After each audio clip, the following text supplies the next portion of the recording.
우리나라가 백신의 대량 생산 기지가 될 것으로 보입니다. 이번 한미 정상회담에서 합의한 백신 협력 방안의 자세한 내용이 공개되는데요. 국내에서 모더나 백신을 위탁 생산하고 기술 이전과 함께 공동 생산도 추진하기로 했습니다. 이를 통해 국내는 물론 전 세계 백신 공급 기지 역할을 한다는 건데요. 먼저 두 나라가 합의한 백신 협력 내용부터 살펴보고 이어서 그 의미를 짚어보겠습니다. 보도에 엄지인 기자입니다. 먼저 삼성바이오로직스는 미국 모더나 백신의 국내 위탁 생산을 맡기로 했습니다. 모더나 백신 원액을 국내로 들여와 오는 3분기부터 수억 회 분량의 완제품 생산에 들어가겠다는 겁니다. 백신의 국내 생산은 아스트라제네카와 노바백스, 스푸트니크 V에 이어 네 번째입니다. 한국 내 제조시설에서의 백신 생산 능력을 신속히 확대하고 글로벌 백신 공급의 허브로서 인류에 기여하기 위한 역할을 충실히 해나갈 것입니다.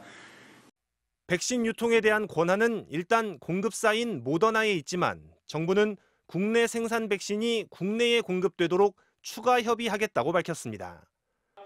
모더나의 국내 백신 생산 시설 설립과 채용에 대한 양해각서도 체결됐습니다.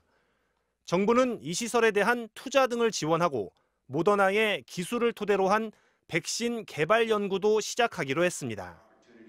These MOUs will also help us facilitate the establishment of manufacturing facility of mRNA in South Korea. 한국의 생산 역량, 우수 인재를 기반으로 한 강점과 미국의 mRNA 등 선진 백신 기술이 결합된 상호 호혜적 협력 모델이 마련됩니다.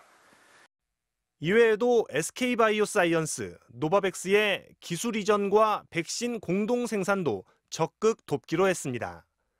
미국이 우리 군 55만 명에게 지원하기로 한 백신의 제공 방식에 대해서도 곧 협의에 들어가기로 했습니다. 다음 달부터 접종이 시작되는 30세 미만 군인은 물론 새로 입대하는 장병들도 포함될 것으로 보이는데 정부 관계자는 미국이 제공하는 백신은 모더나 또는 화이자가 될 것으로 안다고 전했습니다. MBC 뉴스 엄지인입니다. 미국이 정부 차원에서 이렇게 다른 나라와 백신 협약을 맺은 건 우리나라가 유일합니다. 그만큼 백신 생산과 개발에 획기적인 도약이 기대되는데요. 당장 국내 코로나 백신 공급 시기가 당겨질 수 있을 거라는 기대도 커지고 있습니다. 박진주 기자의 보도입니다. 삼성바이오로직스가 모더나 백신을 국내에서 위탁 생산하게 되면 백신 수급에 대한 불안 없이 안정적인 공급이 가능해집니다. 모더나 백신은 이번 주 수만 회분의 초도 물량을 시작으로 하반기에 4천만 회분이 스위스에서 들어올 예정입니다. 하지만 아스트라제네카처럼 모더나도 국내 생산 물량을 공급받도록 협의된다면 수급에 더 유리합니다.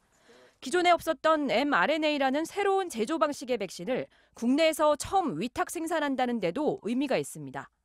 다만 원액 생산은 아니고 원액을 들여와 유리병에 무균 상태로 충전하는 건데 이 역시 기술력이 필요합니다. 국내에서 mRNA를 위탁 생산하는 기반을 처음으로 저희가 갖췄다는 것이고요. 단기적으로 mRNA 백신을 확보하는 데 상당히 긍정적 영향을 줄 거라고 기대합니다. 모더나사가 국립보건연구원과 연구 협력을 약속한 데 이어 국내에 백신 생산 시설을 갖출 의사도 밝혀 백신 원천 기술 확보 시기를 앞당기는 데도 도움이 될 걸로 보입니다. 20, 30년 걸린 기술들이거든요. 우리가 스스로 개발을 하려면 굉장히 긴 시간이 필요한데 생산 시설을 갖고 있는 게 훨씬 수압보다 더 좋은 상황이라고 봅니다. SK바이오사이언스는 노바백스와 기술 이전 연장 계약과 별도로 연구개발 협약을 맺어 향후 변이 바이러스 대응 백신이나 독감 결합 백신 등의 개발이 기대됩니다.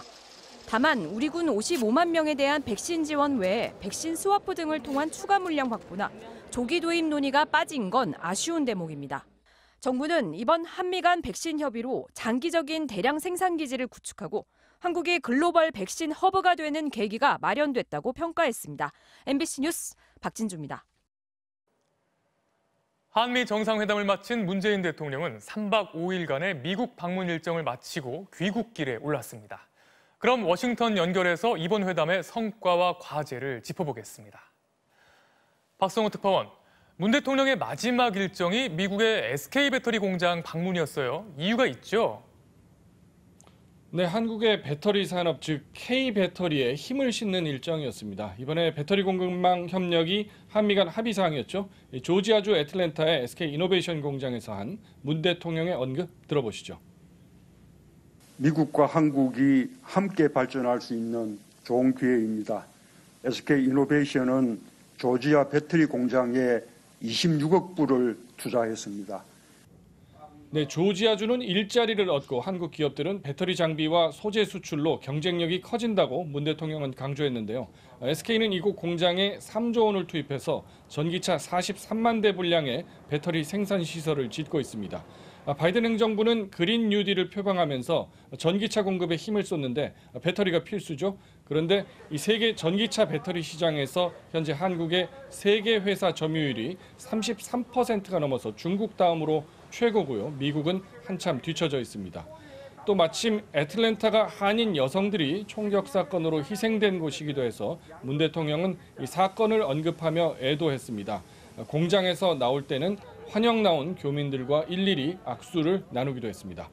이보다 앞서서는 미국 최초의 흑인 추기경인 윌턴 그레고리 워싱턴 DC 대주교를 만났습니다.